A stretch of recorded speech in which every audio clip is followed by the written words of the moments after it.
Excusez-moi. Excusez-moi, vous êtes Maëlle Kozik de l'association Simba? Ouais.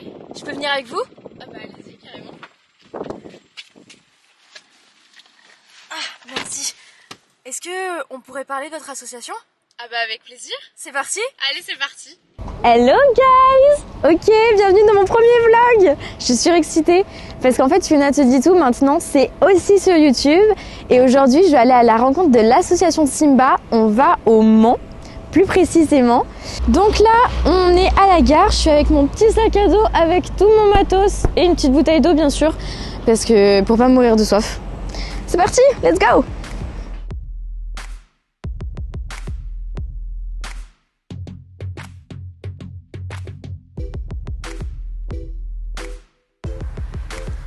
Ça c'est ton quotidien, Maëlle? Oui. Quand il y a les départs sur Poitiers, oui. Toute une organisation. Parce qu'il faut stocker là-bas. Donc tout ça c'est pour les familles d'accueil? Là ouais, sur Poitiers. Que sur Poitiers. Des chats que tu récupères du coup ce soir? Ouais. Voilà. Est-ce qu'on peut dire que tout est passé? Oui. Ça genre c'est presque tous les jours ce genre de... D'être en voiture et aller un peu à droite à gauche. Ouais. Ouais. Bah alors après moi je suis, j'ai mes études sur Poitiers, donc je fais pas ça tous les jours. Par contre dès que je suis en vacances, ouais là j'avais un mois de vacances, ça a été ça pendant un mois quoi. Et c'est épuisant à la fois de conduire un peu partout, les frais d'essence aussi, hein, parce qu'on n'y pense pas, mais c'est nous personnellement qui payons nos frais d'essence. Ça c'est pas remboursé? Non, ça c'est pas remboursé. Je fais à peu près un plein par semaine, donc c'est quand même énorme. Et puis aller chez les gens pour des prises en charge, faire des adoptions, des photos de nos animaux, récupérer du matériel, tout ça, ça remplit bien la journée et on arrive vite à faire du 8h, 23h30 le soir, quoi, en oubliant quelques repas au milieu, quoi. Donc bon, c'est un rythme de vie particulier. Maëlle, est-ce que tu peux répondre à la question qui suis-je et mon parcours? Moi, c'est Maëlle Kozik, j'ai 19 ans. Aujourd'hui, je suis en études à Sciences Po Paris, sur le campus de Poitiers. J'ai commencé à m'investir dans la cause animale à 11 ans, en tant que bénévole à la SPA, bénévole chien. J'ai dû arrêter parce qu'on ne pouvait plus, en tant que mineur, être bénévole à la SPA. Donc, je me suis inscrite dans une association locale pendant 1 an et demi. Et ensuite, j'ai créé ma propre association il y a un peu plus d'1 an. Je suis également engagée bénévolement à CAP, qui est Convergence Animaux Politiques, une association, et qui est en fait une association qui permet de faire le lien entre les ONG nationales et le gouvernement. Et donc, une fois par semaine, j'effectue une veille politique. Sur Poitiers, je suis en stage à la mairie, au sein du pôle conditions animales, pour essayer de trouver des nouvelles mesures et de faire un petit peu un bilan et une étude comparative pour lutter contre la prolifération des chats en ville. Mon objectif vraiment, et c'est pour ça que je fais mes études, c'est d'entrer dans la politique pour défendre la cause animale. C'est essayer de faire valoir le droit animal au niveau national et peut-être international, hein, pourquoi pas. Quelle est l'histoire de l'association Simba? C'est quoi ses missions? Simba, c'est un chien que j'ai eu à la SPA, que j'ai adopté à la SPA pendant que j'y étais bénévole. Il y a vraiment eu un coup de cœur avec ce chien. Je l'ai eu 5 ans. Il avait 7 ans quand on l'a adopté et malheureusement il est décédé très subitement. Je l'ai perdu en 18h, je passais mon bac et en fait le soir je suis rentrée et j'ai vu qu'il avait vomi etc. partout, donc on l'a emmené en urgence chez le vétérinaire. Et là, ça a été un peu la douche froide parce que en gros, le vétérinaire m'a dit qu'il avait un cancer et qu'il pouvait mourir dans les heures qui suivaient. Et c'est ce qui s'est passé. Enfin, vraiment, je terminais mon bac et il a déclenché pile les symptômes. Et c'est vrai que même les vétérinaires ont reconnu que ça avait sûrement un lien. C'est comme s'ils m'avaient attendu parce que clairement, j'aurais jamais pu passer mon bac avec mon chien qui venait de décéder. 2-3 mois après, j'ai créé l'association. Puis, l'objectif aujourd'hui de l'association, c'est avant tout la protection animale avec le sauvetage d'animaux sur le terrain. Nous, on est une association locale indépendante. Elle est entièrement à but non lucratif. On a des missions qui se font sur le terrain et des missions qui se font à distance. À distance, ça va être répondre aux mails, aux messages, aux appels. Et ce qui va se faire sur le terrain, c'est aller voir l'animal, le rencontrer, voir comment il est, et puis l'amener dans sa famille d'accueil ou l'amener chez le vétérinaire, etc. On essaye toujours, que ça soit moi ou les bénévoles, de faire notre maximum, mais on est tous bénévoles, on a tous notre vie à côté, et on peut pas être 100% parfait et être 100% à plein temps sur l'association, même si on y est déjà pas mal de temps. J'ai la chance d'avoir une équipe de bénévoles vraiment qui qui me soutient et qui sont très investis quotidiennement. Et on recherche encore toujours plus de bénévoles pour toujours pouvoir faire plus de choses et créer de nouveaux projets. Alors, c'est quoi ton plus beau et le plus mauvais souvenir au sein de ton association ? Mon pire souvenir, je pense que ça a été la période de typhus. Cet été, il y a eu une concentration en fait chez une prise en charge de chatons et en fait à partir de ce moment-là, ça n'a pas arrêté. En fait, il y en avait tellement il fallait biberonner ceux qui restaient, il fallait essayer de les sauver. Je dormais 2-3 heures par nuit, ça pendant 2-3 semaines. Le typhus, ça fait énormément souffrir. Les chats vomissent, se vident en fait. On a beau faire tous les soins qu'on veut, c'est extrêmement difficile de les sauver, surtout pour des chatons. Ça, c'est vraiment la pire période que je veux pas revivre. Et puis un beau souvenir quand même. Là récemment, je pense que mon plus beau souvenir, c'est celui de Lova, qui est un sauvetage donc d'un chien maltraité qu'on a récupéré par l'intermédiaire d'une amie. Elle est arrivée épuisée, avec de la fièvre, avec plein d'hématomes, donc on voyait quasiment plus ses yeux toutes gonflés, plein de morsures en sang. Aujourd'hui, on la voit heureuse sur les canapés, à se rouler, etc. Et elle est bien, elle est en forme, même si elle a encore besoin de soins. Elle est heureuse aujourd'hui et vraiment, je trouve que ça n'a pas de prix et que les difficultés qu'on peut rencontrer quand on a une association, quand on a ce genre de sauvetage et qu'on voit le résultat après, ça vraiment redonne de l'énergie, ça rebooste et c'est ce qu'il y a de plus beau et ça fait oublier tout le reste.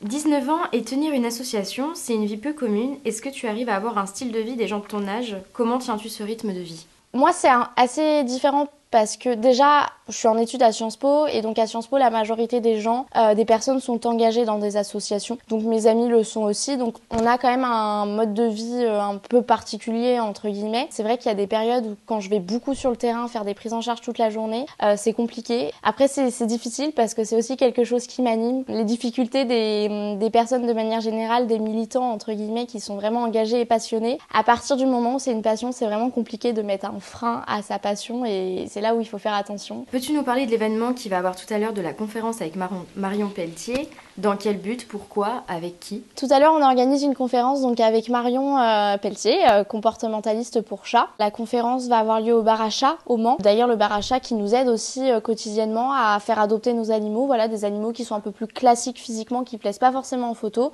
mais qui ont un super comportement, vont au bar à chat et ça leur permet de se faire adopter plus rapidement. Donc ça peut aussi aider à limiter les abandons et plutôt essayer de comprendre son chat et aider en fait une meilleure cohabitation entre le propriétaire et son animal. Du coup, là, on se retrouve, il est 16h30.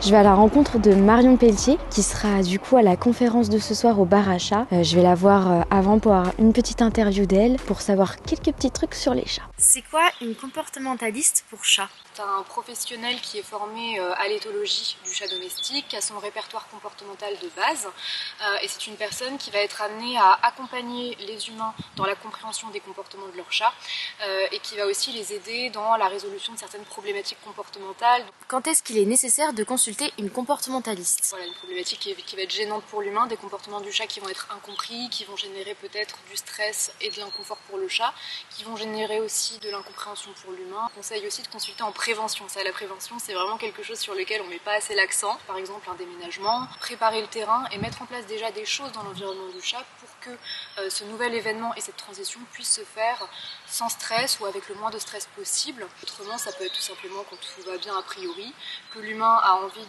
d'être informé des comportements naturels de son chat. Il n'y a pas forcément de grosses problématiques, mais des gens qui veulent optimiser l'environnement du chat, savoir si tout va bien, si le chat va bien. Parce que c'est vrai qu'en fait, c'est pas parce que le chat ne nous dérange pas avec des comportements qui va bien. Quelles sont les 5 erreurs comportementales que nous avons avec nos chats ? La grosse erreur qu'on fait, c'est de mettre du substrat, c'est-à-dire le grain de litière, parfumé. Il faut comprendre que le chat est un individu qui va beaucoup communiquer par les odeurs, pour qui les odeurs vont être très importantes. On a encore tendance un peu trop souvent à nettoyer le bac avec de la javel. Ça part de la croyance que le chat aime beaucoup la javel, qu'il va se fouler dedans, qu'il va aller uriner par-dessus. Au final, ces comportements de vouloir recourir à la javel, ça vient plutôt du fait que le chat est très dérangé par cette odeur olfactive. Si nous, humains, sentons la javel très facilement, le chat qui a un odorat 50 à 70 fois plus développé que nous, il est vraiment incommodé. Et puis sinon, une erreur assez courante aussi, c'est de couvrir la litière d'un magnifique capot, voire d'une trappe. La majorité des chats préfèrent faire ses besoins dans un endroit où il peut avoir une une vue dégagée. Donc il y a beaucoup de chats qui vont tolérer le capot, il y a beaucoup de chats qui vont tolérer la trappe, mais tolérer ne veut pas dire apprécier. Alors deuxième erreur, plutôt au niveau relationnel, dans l'apprentissage de certains interdits et de certaines règles qu'on va instaurer dans notre foyer, on peut avoir tendance à utiliser des disputes, de la punition, pour faire comprendre à nos chats que que leurs comportements sont mal et qu'il ne faut pas les refaire. Il faut comprendre que le chat n'est pas un humain, le chat dans ses processus cognitifs n'a pas la notion de bien et de mal. Il peut associer une punition à un de ses comportements, mais il faut bien comprendre aussi qu'un chat, à partir du moment où il produit un comportement, c'est que ça répond à un besoin naturel. Un chat qui griffe le canapé, ça répond à un besoin de griffade qui est irrépressible. La punition, la réprimande, c'est vraiment des choses qui ne sont pas efficaces et qui sont absolument à éviter si on veut maintenir un climat positif avec son chat. Une troisième erreur qu'on a tendance beaucoup encore à faire, c'est quand on fait jouer son chat, jouer directement avec les mains ou avec les pieds, parfois directement sur le corps du chat. On fait beaucoup ça avec les chatons parce que c'est mignon, parce que ça fait pas mal, mais finalement en faisant ça, on crée un apprentissage selon lequel c'est ok de prendre la main, de la mordre. Au bout d'un moment, il grandit, il a de plus en plus de force au niveau de la mâchoire, au niveau des griffes, au niveau de la prise. Même quand l'humain ne propose plus le jeu et que les mains bougent hors contexte de jeu, mais finalement ça excite le chat et le chat vient choper les mains. Du coup, on conseille toujours de jouer avec une canne à pêche, avec un plumeau, avec quelque chose qui mette de la distance pour que l'humain ne soit pas associé au fait d'être attaqué. La quatrième erreur qu'on fait souvent et qui découle d'une croyance qui est encore très tenace, selon laquelle le chat est un être extrêmement indépendant, qui se garde tout seul, qui n'a pas besoin de l'humain. L'humain qui va s'absenter 2, 3, 4 jours va laisser son chat tout seul, sans aucune visite, sans rien du tout. Je tiens à souligner, c'est que un chat, même s'il est plus indépendant qu'un chien par exemple, même s'il peut s'occuper tout seul, ça reste un être vivant. Il va bouger, il va faire des expériences, il va explorer dans son environnement. Le chat peut à tout moment se blesser, il peut tomber malade. Quand l'humain s'en va 2, 3, 4 jours, c'est ultra important que quelqu'un vienne visiter le chat au moins une fois par jour pour s'assurer que le chat va bien. Et au-delà de ce côté indépendant où le chat finalement n'aurait pas forcément besoin de son humain pour s'occuper, le chat étant très attaché à nos routines, à nos rythmes, il vit au gré de nos activités et notre présence dans le logement constitue des activités pour lui.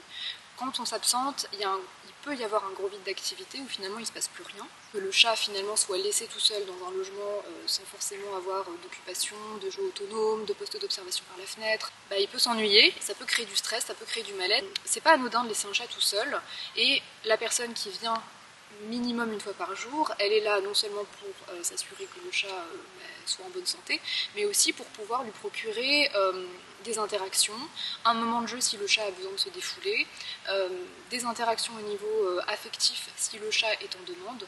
Donc voilà, ça fait encore partie malheureusement des erreurs dont j'entends assez parler. Cinquième et dernière erreur, c'est celle de rationner le chat à 2 gros repas de croquettes par jour. En tout cas, le chat qui mange principalement des croquettes ne peut pas, au niveau de son système digestif, bien intégrer seulement 2 gros repas. En fait, son système digestif a besoin, pour bien digérer les croquettes, qui est un aliment plutôt sec, a besoin de faire plusieurs petits repas de grignotage sur une journée, entre 10 et 20 en général. En général, le cercle vicieux, c'est que le chat se jette sur ces 2 gros repas, il engloutit, il n'arrive pas à satiété, et après ça peut développer d'autres comportements assez dérangeants, avec pas mal de stress. Est-ce que tu peux nous apprendre 3 caractéristiques comportementales sur les chats?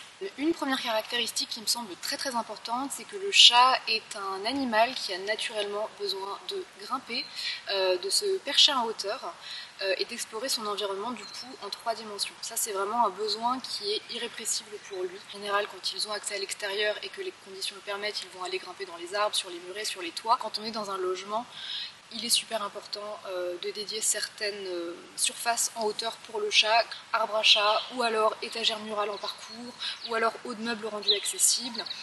On conseille aussi souvent des postes d'observation par la fenêtre, avec soit l'arbre à chat devant la fenêtre, soit des hamacs de fenêtre, des hamacs de radiateurs, minimum 1,75 m, voire parfois 2 m, pour que le chat puisse vraiment se hisser, avoir le plaisir finalement de grimper, et pouvoir aussi être hors de portée des individus si jamais il en ressent le besoin. Autre caractéristique, c'est que le chat, malgré sa domestication, a gardé un instinct de prédation très développé et a besoin en fait de réaliser des séquences de chasse qui peuvent s'exercer à travers le jeu, de lui donner des possibilités finalement d'assouvir toutes ces séquences de prédation de manière ludique.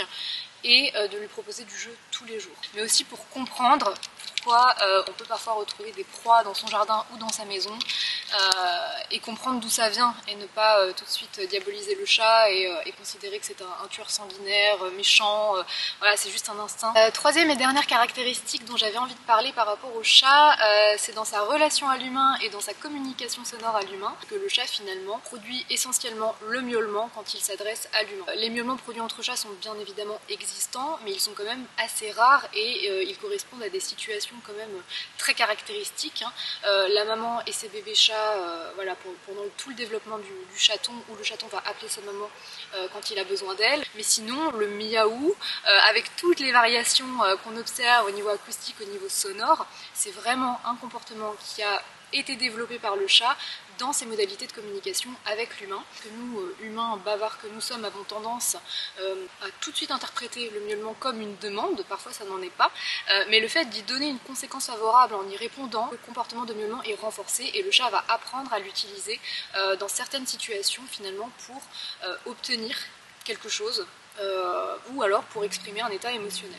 Donc en fait le rôle de Marion, ça va vraiment être dans un premier temps de nous aider au quotidien avec nos familles d'accueil, et en fait ça va être d'accompagner les familles d'accueil quand elles ont des questions. Du coup de trouver plus de familles d'accueil aussi parce qu'elles seront mieux encadrées.